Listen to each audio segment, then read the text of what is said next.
Halo, saya perwakilan dari kelompok 3.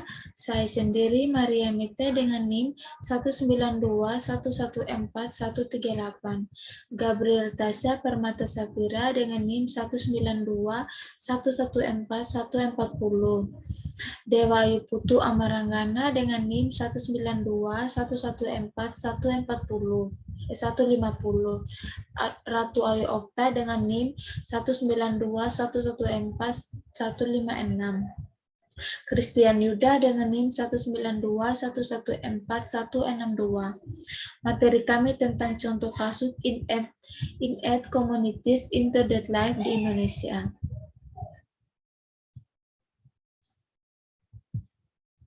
Selanjutnya ada komunitas Into That Life Indonesia. Yang pertama itu ada gambaran umum. Into That Life Indonesia merupakan sebuah komunitas yang berbasis orang muda dengan fokus sebagai pusat advokasi, kajian, dan edukasi, pencegahan bunuh diri dan kesehatan jiwa di Indonesia. Into That Light adalah komunitas inklusif yang digerakkan oleh orang muda lintas identitas yang menjunjung tinggi pendekatan program berbasis bukti dan hak asasi manusia. Komunitas ini memiliki slogan yaitu hapus stigma, peduli sesama, sayangi jiwa. Into That Life telah banyak melakukan kerjasama dengan berbagai universitas, komunitas lokal, organisasi kemasyarakat, kementerian, dan juga organisasi lainnya di tingkat nasional dan internasional yang memiliki perhatian dan kepedulian yang sama. Into That Life tidak memberikan layanan konseling dan bukan pusat krisis cepat tangkapan 24 jam, melainkan Into That Life Indonesia merupakan sebuah komunitas. Into That Life Indonesia merupakan sebuah komunitas yang berfokus untuk mengurangi stigma di masyarakat terhadap orang yang memiliki pemikiran, pernah mencoba, atau yang meninggal akibat bunuh diri, serta mendorong perilaku pencarian bantuan di masyarakat terkait masalah kesehatan jiwa. Into That Life Indonesia Susan Province Community for Evaluation Research and Education, dibentuk pada bulan Mei 2013.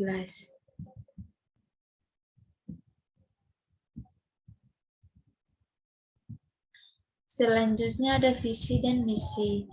Yang kedua, visi menumbuhkan kepedulian masyarakat, khususnya remaja, dalam isu kesehatan jiwa dan pencegahan bunuh diri di Indonesia.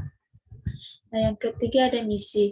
Yang pertama itu sudah melakukan kampanye untuk meningkatkan kepedulian mengenai isu kesehatan jiwa dan pencegahan bunuh diri kepada masyarakat Indonesia.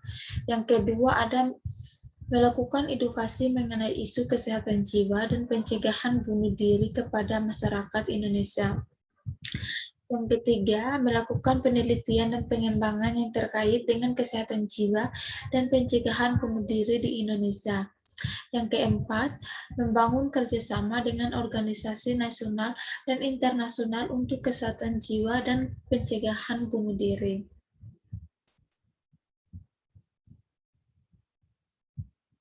Nah, selanjutnya ada latar belakang pembentukan. Pendiri atau penggagas sekaligus kepala koordinator Into That Life Indonesia sejak Mei 2013 adalah Beni Pravira Sion. Beni adalah seorang sosiologi dan penggiat kesehatan jiwa remaja. Awal mulai berdirinya komunitas Into That Life ini berawal dari keresahan Beni akan permasalahan bunuh diri yang sedang marak terjadi di Indonesia. Pada kala itu Beni melihat di media sosial bahwa setiap pekan selalu ada saja pemberitaan mengenai kasus bunuh. Bahkan di lingkungan pertemanannya, beberapa teman Beni mengaku bahwa mereka pernah berpikir untuk melakukan bunuh diri. Hal ini membuat Beni gelisah dan berpendapat bahwa kecenderungan berpikir untuk bunuh diri dan juga merasa depresi merupakan suatu masalah yang serius. Pada saat itu, Benny merupakan mahasiswa Fakultas Psikolog di Universitas Bunda Mulia, Jakarta. Pada saat itu, Benny dan teman-temannya mengadakan sebuah acara seminar mengenai pencegahan bunuh diri dengan tema Into the Light. Dari seminar ini, Benny merasa bahwa seminar saja tidak cukup, harus ada layanan pencegahan bunuh diri. Benny memutuskan bahwa Into the Light ini menjadi suatu komunitas yang mendorong kesadaran masyarakat mengenai pencegahan bunuh diri.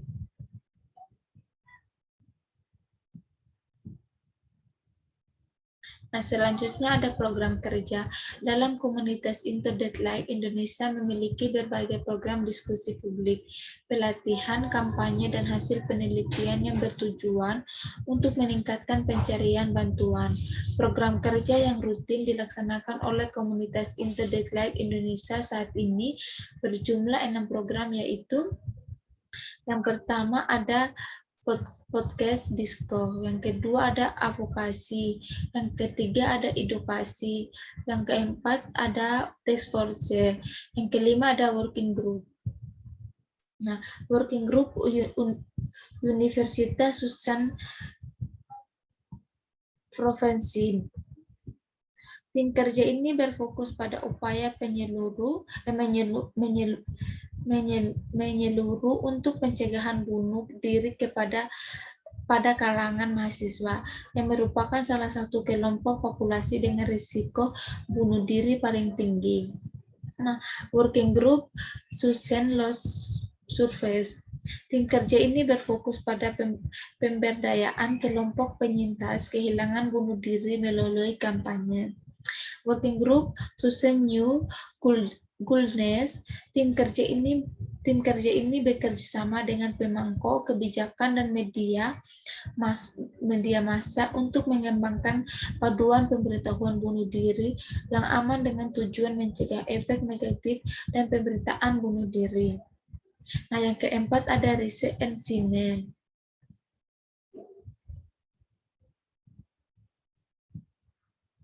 Nah, berikutnya ada susunan organisasi.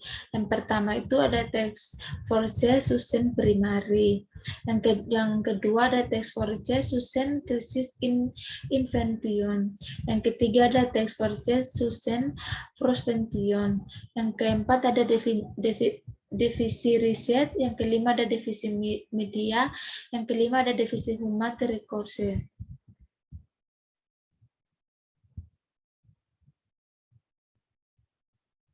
Nah, berikutnya ada contoh kasus.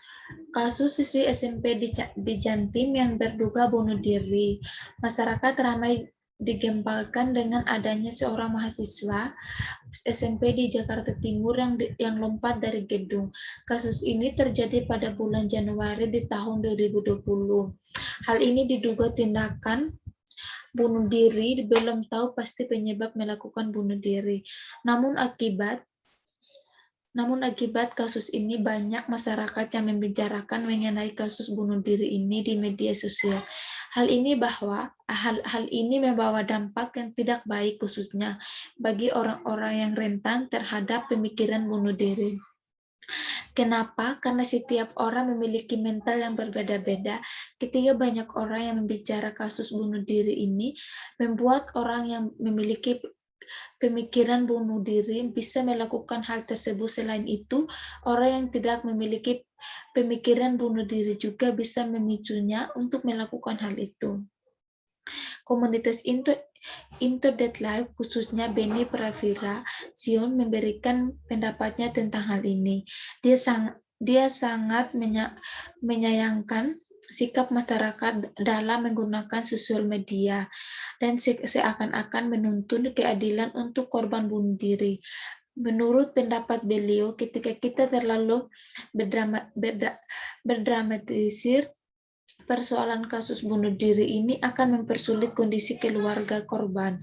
Keluarga korban perlu adanya ruang dan waktu untuk berduka. Jika masyarakat memang prihatin dan merasa tergerak hatinya, maka lebih baik memberikan pemahaman mengenai pencegahan bunuh diri. Beni menerima beberapa laporan dari orang-orang yang rentan terhadap pemikiran bunuh diri. Mereka merasa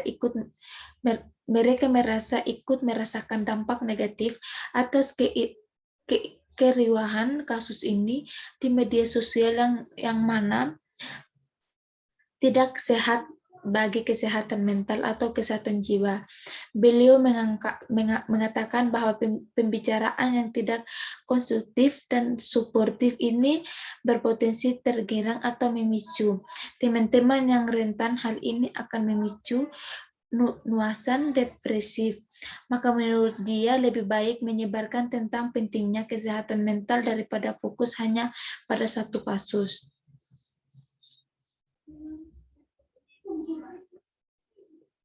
Selanjutnya ada analisis contoh kasus. Pada contoh kasus ini kami menggunakan analisis setuju atau tidak setuju. Menurut kelompok kami dari contoh kasus tersebut kami setuju dengan pernyataan dari Beni Travirasiun. Beliau mengatakan bahwa pembicaraan yang tidak konstruktif dan suportif yang ada pada sosial media sangat penting berpotensi memicu atau triggering masyarakat yang mungkin secara mental rentan. Kami setuju karena setiap manusia memiliki mental yang berbeda-beda. Kita tidak bisa menyamaratakan mental setiap manusia. Mungkin ketika kita membahas kasus bunuh diri pada satu orang itu tidak berdampak besar baginya. Namun bisa jadi akan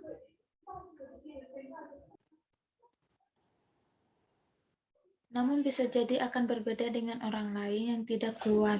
Ketika membahas kasus bunuh diri, bisa saja ketika kita membahas bunuh diri dan ternyata dia juga memiliki pemikiran seperti itu, sehingga memunculkan kembali rasa ingin bunuh diri. Oleh karena itu, kami juga setuju keriuhan di media sosial bisa memicu terjadinya depresi pada seseorang.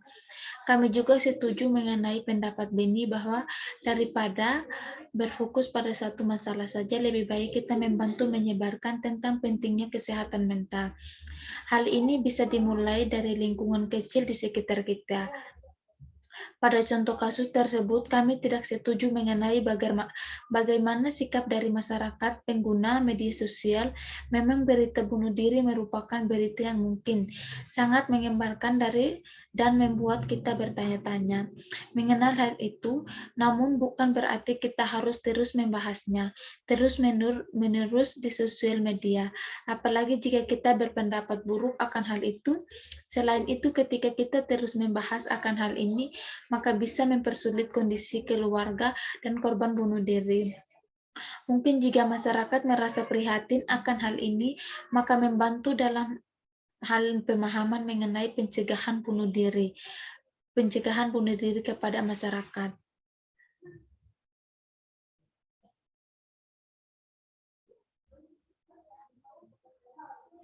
Nah, selanjutnya ada kesimpulan.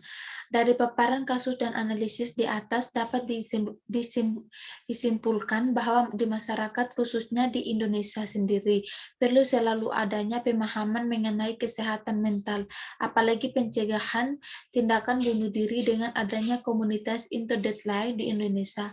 Sangat bermanfaat, komunitas ini sangat membantu mengurangi stigma masyarakat dalam hal tindakan bunuh diri.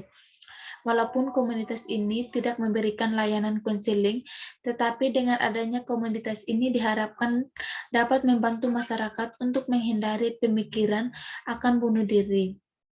Menurut kami, komunitas ini sangat baik dan perlu bertahan lama.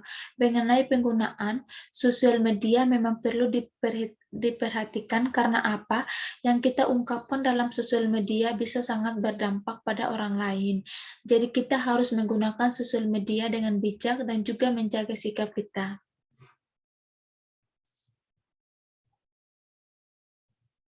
Sekian, terima kasih.